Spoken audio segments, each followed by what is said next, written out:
नमस्कार काका. नमस्कार. काय नाव आपलं? दिलीप महादू पवार. बर.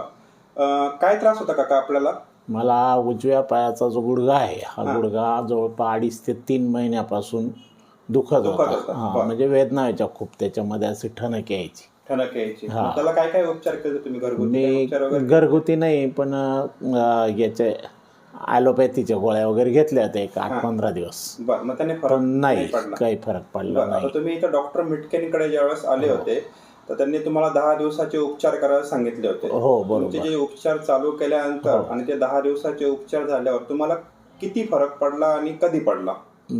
10 दिवस करायचं होतं ते उपचार, त्यातले 5 दिवसाचे पूर्ण झाल्यानंतर 6व्या दिवसापासून दुखणं पूर्णपणे बंद झालं एकदम. म्हणजे 100% ते आजपर्यंत अद्यापही दुखत नाही. परत आता आज तुम्हाला त्या 10 दिवसानंतर 15 दिवस पूर्ण झाले? हो 15 दिवस पूर्ण झाले औषध. साधारणतः आज 20 दिवसापासून तुमचा गुडघा दुखलेलाच नाही. बरोबर, एकदम तो 5व्या दिवशी जो बंद झाला त्यानंतर परत तो दुखलेलाच नाही दुखत. पण तुम्ही झीज भरून काढण्यासाठी जे औषध रेग्युलर घेताय? घेतोय. ओके चालेल, ठीक आहे, धन्यवाद. ओके.